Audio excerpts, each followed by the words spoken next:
आप लोगों ने 19 ऊंटों की कहानी सुना है किसी? सुन, एक व्यक्ति राजस्थान का रहने वाला जब शरीर से प्राण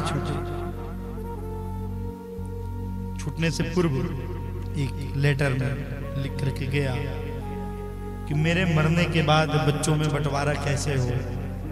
तो बोले सबसे बड़े बेटे को आधा हिस्सा, दूसरे बेटे को चौथा हिस्सा, दूसरे बेटे को पांचवा हिस्सा और तीसरे बेटे को चौथा हिस्सा। बड़े बेटे को कितना? तेज बोलो महाराज, आधा हिस्सा। दूसरे बेटे को है पांचवा और तीसरे बेटे को चौथा। अब तो महाराज समय बीता है, देह से प्राण छूटे हैं। पहले तो व्यक्ति का अंत्येष्टि कर्म संस्कार वगैरह पूरा किया गया। उसके बाद पंचायत बैठी गांव में, लेटर मंगाया गया।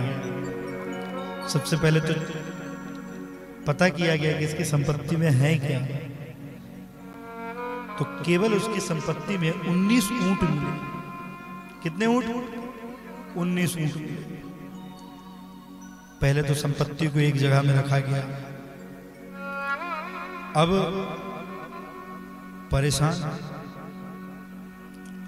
कि 19 ऊंट का आधा बड़े बेटे को कैसे करें। अब जब 19 ऊंटों की भीड़ को देखा तो एक ऊंट चालक निकल रहा था। वो आया, पता किया, बोले भैया इतने सारे ऊंट खड़े यहाँ पर, क्या बात है?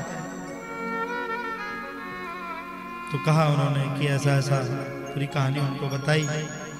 उसके बाद उन्होंने कहा कि भैया ये जो मरने वाला व्यक्ति है ये भी हमारा मित्र है और मित्र की इच्छा को पूरा करना मित्र का कर्तव्य बनता है।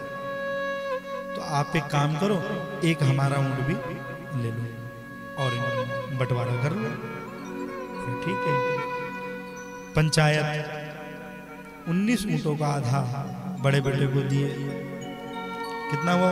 20 ऊंट हो गए ना अब तो। 19 और 1 20 का आधा हिस्सा बड़े बेटे को ले लिया। 20 का पांचवा हिस्सा दूसरे बेटे को देना है। 20 का पांचवा हिस्सा कितना हुआ?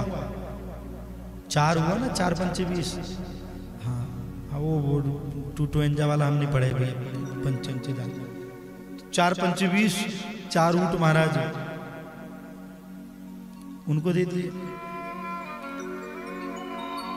चौथा हिस्सा 20 का तीसरे बालक को देना था। तो कितना हो गए? चौथा हिस्सा कितना हुआ? अब 5 ऊंट, 5 ऊंट तीसरे बेटे को दे दिए। बोले 10 4 14 5 19। राहगीर बोला 1 ऊंट बच गया तो मुझे दे दो, मैं अपने आगे के रास्ते के लिए चल जाऊं। बोले ये क्या था? वो 1 ऊंट नहीं था, तब तक ये 19 ऊंट भी बेकार थे। वो 1 ऊंट आया, इस 19 ऊंटों में रम करके रहा भी, और इस 19 ऊंटों से वो 1 ऊंट अलग भी रहा। बोले ये 19 ऊंटों का शरीर है।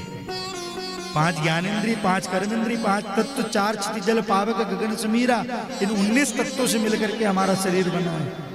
और वो 1 ऊंट परमात्मा,